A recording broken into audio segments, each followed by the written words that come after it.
Hello and welcome to another Steps of Sussex live channel episode. And today it is still hot, so I'm still in my t-shirt. I cannot wear a jacket, it is just too hot. So hello and welcome back to the channel. I have a plethora of stories to go through today. I mean, I can't believe I'm still talking about a load of nonsense that's going on. Oh, let me just turn the sound off on my laptop. I had it on before because I was listening and researching. So hello, I'm hoping people will be dropping in. As always, this is a live chat, so I'll be trying to read and answer as many viewer comments and questions as is humanly possible whilst I'm talking. Also, thank you so much to everyone who is supporting on Patreon, Royal Reviewer, and of course as a channel member here on Steps of Sussex. So I can see people dropping in. Hello and welcome. So I'm going to start off, I'm going to go right into it. A little bit of news. So Harry today, Prince Harry, has released a video via the charity Walking with the Wounded. Now we know Harry has had, a long association with Walking with the Wounded. He has been on a previous expedition. All very good. And he has launched a new trek, which is the Walk of Oman. And that will begin on the 20th of November 2020 and end on the 11th of December 2020. The route will take the team across part of the empty quarter, the world's largest sand desert, with the walk concluding on Oman's Armed Forces Day. Prince Harry said, at the end of this year, a year that has seen unprecedented global challenges, a group of veterans will be tackling a challenge unlike anything they've faced before, facing searing temperatures and pulling a cart that weighs more than 3 times their own body weight. These veterans will need to summon incredible physical and mental strength. And then he added that he is very proud to support them. So I'm not going to talk too much about that. The video is out there. I posted the video on this channel just prior to this video, so if you haven't seen it, do go and check that out. It is believed, of course, that Harry has filmed that video for Walking with the Wounded from where Harry and Meghan are residing at the moment, currently in LA, obviously Tyler Perry's mansion. We can tell this because we think that there's some kind of green screen going on because the background was a little bit blurry. So we think that there was some kind of green screen action or setup going on there. Now, on the video, the official video from the Walking with the Wounded Instagrams, Twitters, social media, all the rest of it, where I got that video from because they shared it with the public. He was addressed as the Duke of Sussex, not HRH. Now, Hello Magazine, and I don't know if it's Hello UK or Hello whatever, but Hello on Instagram actually doctored the video. They added His Royal Highness, but they didn't even put HRH as would be the usual way of writing His Royal Highness. They actually wrote His as in HIS, Royal as in ROYAL, and then Highness as in HIGHNESS, which is not the correct way of doing it. So Hello Magazine actually added that in. Prince Harry is not using HRH, we know this, but Hello Magazine seems to have fooled quite a few people because I've had comments before I even made this video saying, oh, in the full video he uses HRH. No, he does not. Hello Magazine doctored that video to include His Royal Highness. The video that I included is the full, official and proper video. So do not be deceived by Hello Magazine. I have no idea why they actually even chose to do that. I really have no idea. Karen M says, since it's in November, will Harry be participating? We do not believe that Harry will be participating in this trek, but he is the patron, he is the ambassador of it, so he is supporting it fully. I mean, if I go to Walking with the Wounded, as soon as it loads up again, if I go to Walking with the Wounded's Twitter, I'm going to have to load it again. They say the Duke will support the challenge as the official expedition patron. So he's not going to, we believe, actually take part in it himself. That's not the intention as of this moment.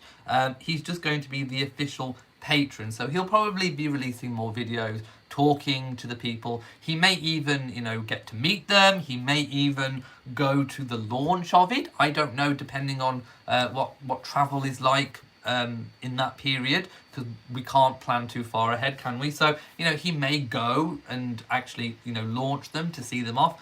We really don't know. I mean, I am just guessing at that point. But no, I do not expect him to be taking part in the trek, although I'm sure he would love to, because that seems the sort of thing that he could really get stuck into. Right, Stan says, hello all, dropped in real quick, go and celebrate your sister's birthday. Have a really, really good time. And yes, Reverend Darlene, I think the walk will be awesome. What a challenge. And those people taking part, the men and women possibly taking part in it, it will be grueling. It will be a real challenge, and one that takes great courage and strength and determination, which I'm sure we will all be getting behind to support them. So I just thought I would correct that. No, Harry is not using the HRH title again. He didn't include that. Hello Magazine doctored it. So let's move on to more Harry and Meghan nonsense stories that are hemorrhaging from the press. And of course, the source of many of these stories are the various upcoming books. The Lady C book, the Nigel Cawthorne Epstein, Prince Andrew and Epstein book. We have many books coming out, and we're having lots of leaks, obviously with the intention of promoting these works, shall we say. I think that's probably a friendly way of calling them works. So, let's start with, I suppose, the first one that I've got on my list, and this is the Prince. This is from the Nigel Cawthorne Prince Andrew book. So apparently, according to Nigel Cawthorne, Prince Charles foresaw problems when Meghan joined the royal family, as there's only room for one strong woman in the firm, the Queen. Royal author Nigel Cawthorne claims. Again, he says that Prince Charles foresaw problems, and said Charles was a fan of her headstrong personality, but was worried as there's only room for one queen. Additionally, Charles was concerned about the Sussexes' rising popularity and was keen to keep the monarchy small in size. Right, I mean, I'm not even going to read the whole article. I'm just going to deal with the initial bullet points. So, first of all, I must start off by saying, like all of these books that are coming out, they do not have verified sources. All they say is sources close to, we've spoken to sources. I think we're all sick and tired of hearing about sources. We want to know what source, or at least, if they're not going to say who, we want to have some kind of proof of the credibility of these sources. So there is no proof that what's contained in those claims, it has any basis in truth whatsoever. So, first of all, he claims that Prince Charles saw problems ahead when Meghan joined the royal family because he was a fan of her headstrong personality. Now, is it me, or is headstrong personality another kind of covert way of importing kind of racial issues onto Meghan? I think it might be. I mean, again, it goes back to the rising popularity, concerned and keen to keep the monarchy small in size. Well, we think we know that Charles has wanted to keep the monarchy small in size. However, as I spoke yesterday, the small in size included Prince Harry. We had the Diamond Jubilee balcony scene, which included Prince Harry front and centre, and that obviously included Prince Harry's future wife, who was to be Meghan. Yes, I do believe that Charles gets on well with Meghan, and I do believe that he does like, strong females. We know he likes strong females because he admired his grandmother, Queen Elizabeth, the Queen Mother, and also Camilla is another strong woman. So, yeah, I completely agree. I think that's a really easy assumption to make, that Charles likes strong women. But to call her headstrong personality is a little bit of a jibe, a little bit of a dig. maybe even, like I say, a little bit of a racial undertone going on there. And no, I don't believe that Charles foresaw any problem with Meghan throughout the engagement prior to marriage. If he had have done, I'm sure he would have raised those concerns or even tried to stop the marriage. I mean, all these people saying that the royals, didn't want Harry to marry Meghan. The Queen potentially, legally, could have prevented them from doing so, but she did not. She obviously allowed the love match to happen, and I actually think that the Queen was really welcoming of Meghan. As we know, Meghan got to do many things that royal brides, well, potential future royal brides, engaged royal brides, do not get to do until after marriage. So Meghan did have a lot of privileges that other royal brides coming into the royal family didn't get. I mean, she got many, many more things prior to marriage, just before marriage, than even Catherine did, or Diana, or Camilla. So no, I don't think there was any, foreseeing of any problems. I do believe that that is a complete load of absolute nonsense. And I'm going to go to the chat room just to see what people are saying about this little gem, shall we say. Thank you to Avon Online, who's donated $5. Thank you. And you say thank you for providing objective perspective. I do try my best. Bev says, yes, racist, like when they called her fussy. It's the angry black woman thing all over again. And in fact, it was, I'll be open and honest, seeing as, Black Lives Matter is such a prominent issue going forward, right now and going forward. I hadn't heard, personally, myself, with my own experiences, I had not heard of the angry black woman or the fussy angry black woman scenario that played out. It was only when I opened my eyes and listened to, well, I looked and read at what people were telling me when I was, talking about all these headlines way back, that people said, hey, perhaps the press are being racist because they're kind of trying to racially typecast Meghan as the angry black woman. And I was like, oh, I don't really know anything about the angry black woman scenario. That scenario would not have factored in my life. It was only 2 years ago when I learned from you guys to be able to recognize when racial shade was being thrown Meghan's way. And since then, I have been able to spot when the press have been throwing a little bit of shade towards Meghan's way in terms of a racial thrust, shall we say. Velva says there are still no problems. Harry and Meghan are just making different choices. Yeah, they have most definitely 100% made their own choices, and they are living that life. And we will get to a little bit more in a moment. Zamizi, I hope I've said your name correctly, says, as I recall, the Queen said that she was surprised by how fast Meghan became part of the family. Meghan, I think in part the reason why the royal family kind of had Meghan doing things that other brides didn't get to do before marriage was because they spotted, and quite rightly so, that she was capable of doing it at that point. Meghan's former career as an actress, and also her education as well, her education level, meant that, and also her age as well, gave her an advantage in a way on other members of the royal family marrying in females, I should say, female members, because she had a wealth of experience to draw on.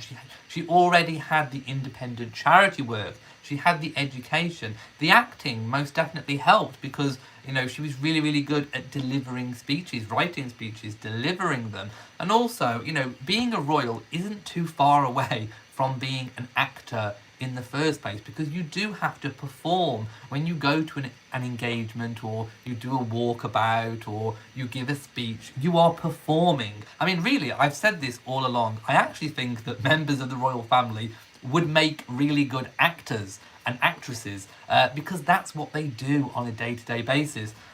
So Meghan most definitely could draw on her experiences in her former employment and roles and education and charity work. she was oven ready. She was good to go, and there was no real reason to be keeping her back. I mean, she really was, she really was ready to just tackle it, and she did. She did tackle the work really, really well. I don't think anybody had any issue with the work that Meghan was doing. Sylvia says, there are many code words when speaking of black men and women. It is sad but true. And, yeah, I've learned some of them, and I'm sure there are many, many more that I am not aware of, because that's not my experience. I have not experienced those. And it's only when we talk about these things and we share our different experiences that we actually get to learn about this. So, thank you to everyone over the past 2 years, 3 years since Meghan has joined the royal family. Thank you to everyone for making me aware of things that I didn't know about. And it's okay to not know about things if that's not your experience. Why would you know? So yeah, thank you for educating. It's a two-way thing. Reverend Darlene says they are backing the Facebook black. Oh, we're talking about that later. We're talking about that in a moment. Julie says, quite right. Meghan has credentials and she was fulfilling the roles and duties members of the royal family do. Why can't people see this? Exactly. I totally agree. Right, going back to their being signed by the Obama's kind of speaking agency show, and other famous people as well. So Harry and Meghan are going to be doing speeches and talks and that kind of thing on the circuit. Now, there are many stories coming out about this, saying that cashing in will carry a heavy price. Lots of articles and royal journalists and royal experts claiming that Harry and Meghan will have to talk about the royal family in these speeches to be able to justify the estimated up to £1 million per speech, or $1 million per speech fee, which they may likely be able to command, that they will have to sell stories on the royal family. Now, I have to say, I completely kind of disagree with that. Harry and Meghan, although obviously, they have built, Harry entirely has built, obviously, his reputation and his audience, if you like, his global audience from being a prince. Meghan did obviously have fame before marrying Harry. After marrying Harry, as a power couple, they were kind of projected into the stratosphere of everybody's conscience globally. So they are always going to have a big audience. That is not going to change, whether they are using HRH or not, whether they have ducal titles or not. They are still going to have this really, really big platform. So they are likely to be talking about many social issues, or issues that are really, really close to their hearts. It's unsure whether or not these sorts of talks and speeches will be made accessible to the wider public, or whether they will remain private in terms of, if, for example, a company hires them to do a speech, will it just be confined to the people in that room, or will we get a copy of what they say, or a video of them doing it? I really do not know. But employers will be employing them, companies, businesses will be employing them to talk about issues. And although I think Harry and Meghan may draw on their own personal experiences, which of course they have an absolute right to do, I don't think they'll be, as suggested, dishing any dirt or selling royal stories just to command a really, really high fee. I do think they have enough to go on to be able to make a success on the speech and talking circuit, like the Obamas do, and like many other people do. I don't think they will have to, in every single speech, include a massive bombshell about the royal family. I don't think they'll do that at all. They agreed to uphold the standards of the Queen and the royal family. So gossiping about the royal family is not going to feature as part of their speeches. So again, I totally don't think they will be speaking about the royal family. However, like I say, I think they may draw on their own personal experiences, like, for example, mental health. Harry previously, in the previous speech he gave to one of these kind of corporations, he did mention his mother Diana and the impact that her death had on his life. That's his own personal experience. He owns that. He is, as far as I'm concerned, and I'm sure many other people will agree, he's entitled to talk about that.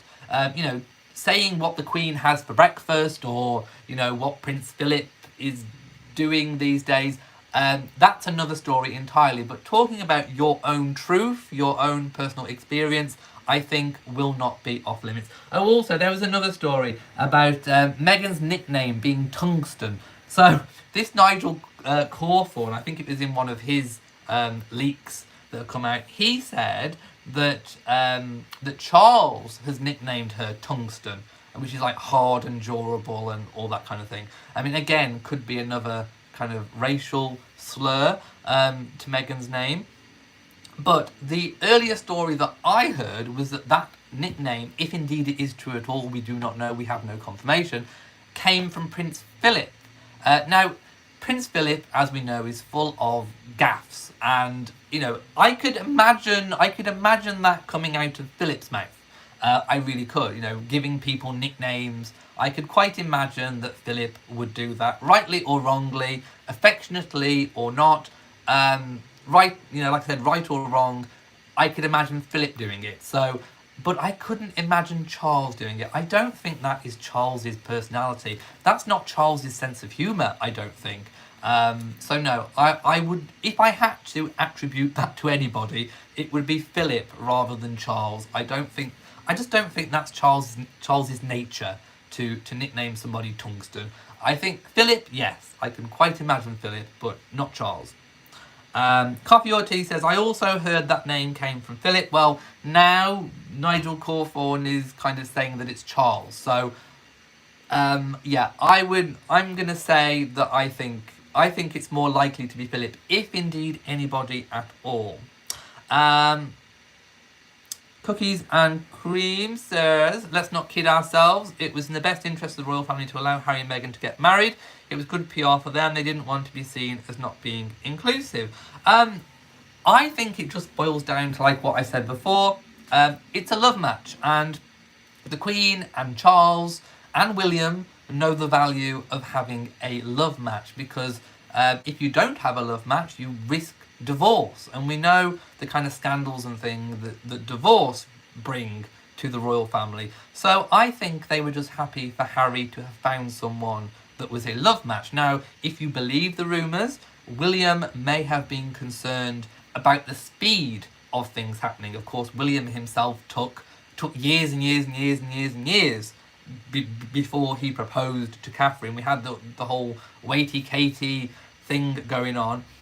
So if anything, we know that maybe William had an issue with how fast Harry was moving. And of course, a lot happened really, really quickly. So I can imagine that may have been a concern, but not necessarily anything about Meghan's, race or being American or even being an actress for that matter. And I completely agree. I think Meghan joining the royal family, especially at that point, was really, really good for the royal family to be seen as being inclusive.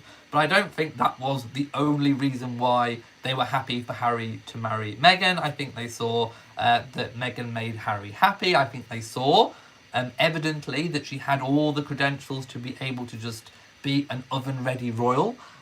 So no, I think it does Meghan a disservice to just simply say that she was kind of adopted into the royal family to just be inclusive. That does Meghan a complete disservice to her own skills and talents. I'm just going to kind of go down again. Yes, Sandy P, I have spoken about Prince Harry launching the Oman Desert Trek, and I made a video on that prior to this one. Cheryl says, everyone's relationship developed differently. Meghan and Harry just clicked and has a lot in common. Yes. Arnold Sanders says, 1.5 years is not fast. People get married. I'm sure people do, but Charles did. Charles only met Diana a few times before married, but we all know how that ended. So yeah, I think in modern circles, 1.5 years, well, it wasn't even, how long was it from when they actually met until he proposed? I don't think it was a year and a half fully, was it? I'm sure it wasn't. V. Thomas says the royal family was petty with Harry and Meghan. Now the world knows it. William has no right to tell a grown man who to marry. Harry would have quit the royal family. I don't think William, if the rumours are to be believed that William said something to Harry about his relationship with Meghan, I don't believe that William told Harry not to marry Meghan. I believe it would have been more like, are you sure? Because you've not known her for a long time. Of course, Harry may, if that did happen, he may have taken offence to that, to William questioning the speed of the relationship. But I don't think William, or any member of the royal family for that matter, actually tried to prevent the marriage. It would have been, I think, their concern over the amount of time that they had known each other prior to marriage. Michael D. Burleson says, this is pure speculation, but I think after the 1 year review, I would not be surprised if the royal family wants Harry and Meghan back as working royals. I have a feeling that ship has sailed. I think the royal family wanted Harry and Meghan to remain working members of the royal family anyway. It was just, the whole issue was just the independent living, the independent financial arrangements that Harry and Meghan wanted to do. They decided it was not going to be compatible with the royal family, with monarchy in general. So, if Harry and Meghan did want to come back at some point, or even if the royal family put pressure on Harry and Meghan to come back, I think that would be with the caveat that they would not be able to earn their own financial, to earn their own money. They would have to give that up to rejoin the family. But also there is the issue of, can you just come and go and come and go and come and go? I think that's what the year in review is about. It is about to assess whether or not it has been successful, whether or not Harry and Meghan are happy with the decision that they made. Although a year in review is a bit weird now because of COVID-19, because it's kind of set everything back. So we may even get an extension, or Harry and Meghan may even get an extension to that 1 year review. The review may even go longer. Live, Love and Laugh says, did William expect his brother to wait 5 years? Harry and Meghan were 33 and 36. Yes, you are quite right. William and Catherine did meet a lot younger. They met at university. Harry and Meghan, were 33 and 36 respectively. I don't think William would have expected them to wait 5 years. That would, as you say, that would have taken Meghan, into her 40s, and Harry, mid 30s. So no, I don't think he expected him to wait 5 years. But then again, we don't even know if that story is true entirely anyway. We don't know if William said anything to Harry about anything. We don't actually know. Jules says, you can tell how much Harry cherishes Meghan, especially... Oh, where's my comment gone? It's gone. Oh, my computer has slowed right down and frozen, so I've lost that comment. But yes, I agree. Harry does completely cherish Meghan, totally. V. Thomas says, stop giving William the benefit of the doubt. Where's it gone? William is a snob and he should not be telling a 30-something man to wait. I haven't given him the benefit of the doubt. I've talked about every possible scenario around it, whether it's true, whether it's not true. But no, I definitely don't think anybody told Harry not to marry Meghan. Right, okay, I'm going to move on to the next story, which is the ongoing, supposedly, rift with Jessica Mulroney. So, if you would believe the press, they would have you believe that Meghan has ditched her friend Jessica Mulroney over the race row that erupted following Jessica's behaviour towards a person of colour, a black woman of colour. Basically, you know the story. Jessica tried to use her unconscious white privilege to shut down a woman of colour, and it completely threw up in her face, and she has lost her livelihood. There are even stories that she has hired PR teams to try and work on resurrecting her career. I spoke about this in previous videos, so I'm not going to labour over it terribly too much. But I don't think Meghan is the sort of person that would ditch her friend. And the reports coming out now is that it was Jessica Mulroney's daughter's birthday and Meghan didn't make any contact. Again, we do not know if that is true or correct. So if you are hearing those stories floating around the internet, just know that we do not know if that is actually true or not. As I said, I'm a fairly, I can judge a character, and I don't think Meghan is the sort of person that would just completely drop a friend in fact, I think Meghan would try and help her friend. I think she would try and help her friend to make amends and to fix it. I mean, everyone should have the opportunity to fix it. We all make mistakes, and like I say, we are in the sphere of Black Lives Matter, where we should be able to have an open conversation, and where somebody has made a mistake, we should be able to help them to change their view, to educate themselves, to learn and to grow. And I think Meghan would not miss that opportunity to help her friend learn, grow, and make amends. Coffee or Tea says, I do not believe Meghan ditched Jessica. I feel exactly the same about that.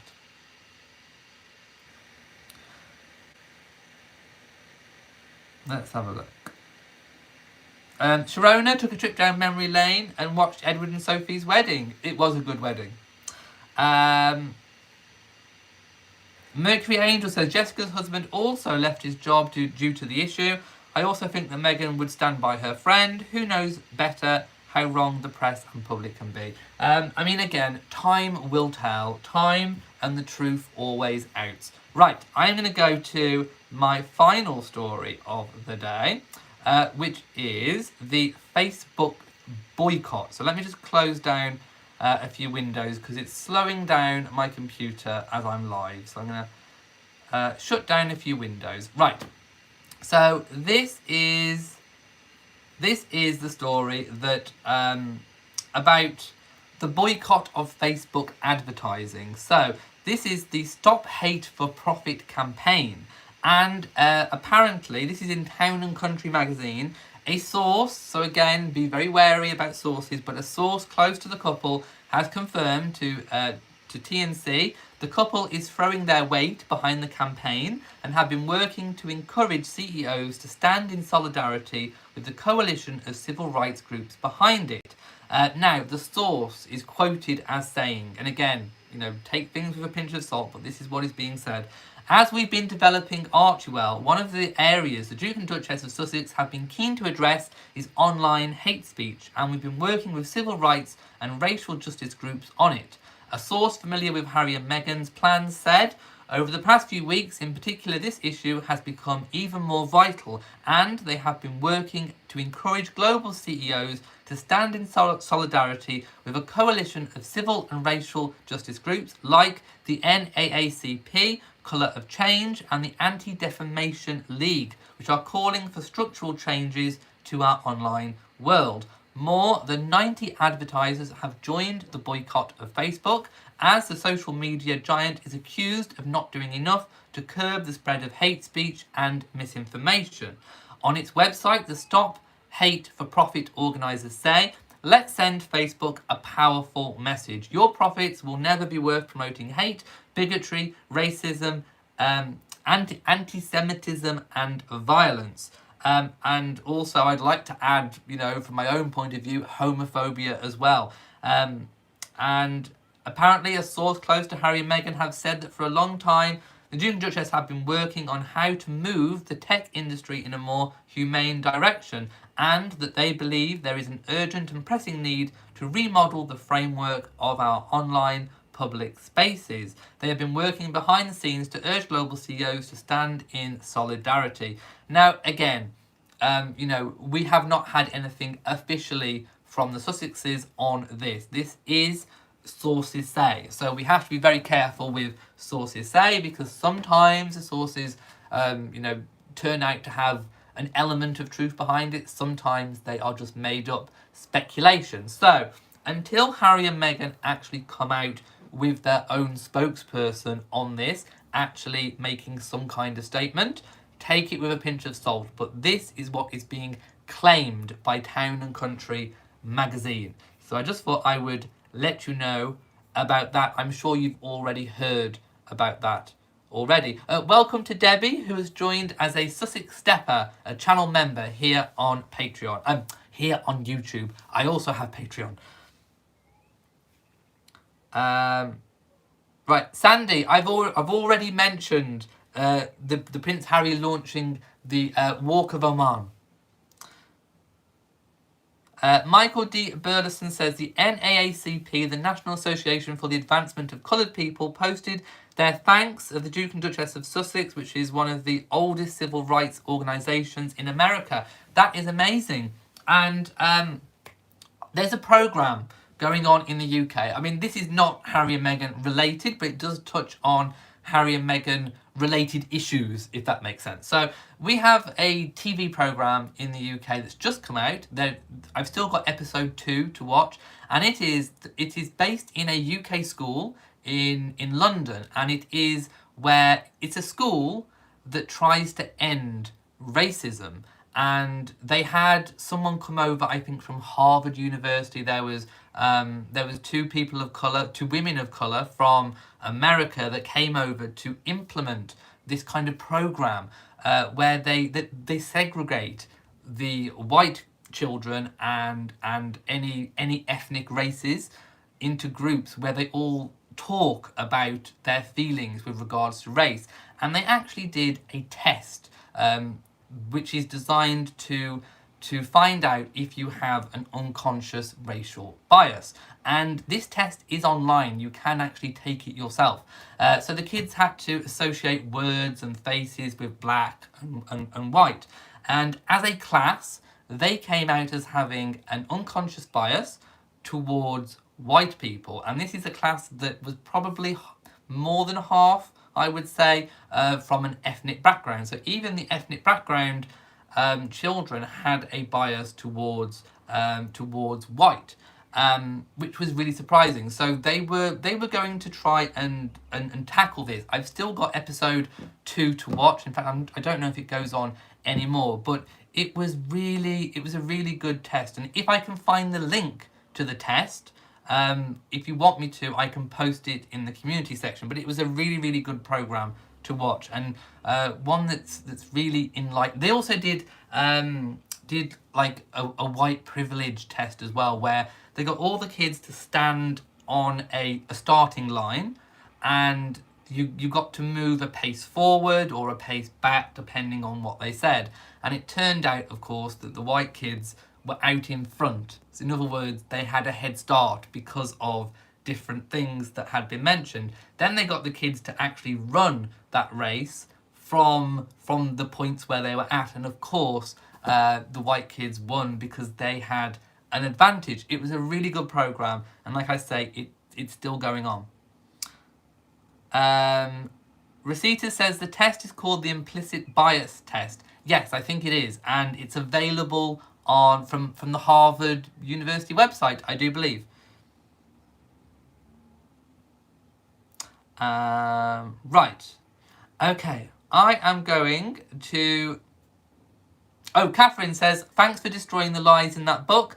Not only Facebook should be boycotted, YouTube should also be boycotted for all the hate channels springing up like cockroaches.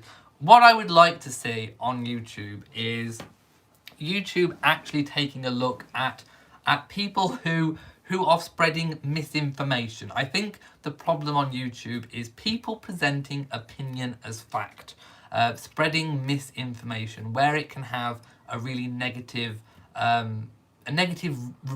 result, where it can spearhead hate and bullying and racism. It needs to look at those channels as individuals and tackle them. So in other words, when people flag channels, I don't believe YouTube does terribly too much about those flags. If it meets their community guidelines, then, or they perceive it to be, within the realms of freedom of speech, they allow those channels to stand. And that's where there needs to be a human element of review coming into it. So that's what I think of with regards to the situation with YouTube. Am I referring to the doll test? No, but that might be another one that I don't know about.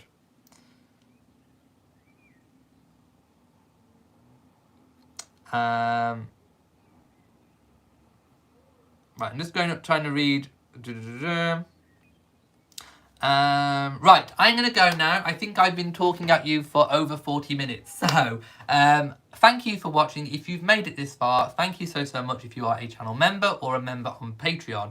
If you've enjoyed this video, please give it a big old thumbs up. Don't forget to share on social media and also hit the bell so that you know whenever I upload a new video. Also, of course, please make sure you are subscribed to the channel. We are now at nearly 5.5, nearly 5,500 subscribers here on Steps of Sussex. So, from me in Shropshire, until next time, mwah to you all and goodbye.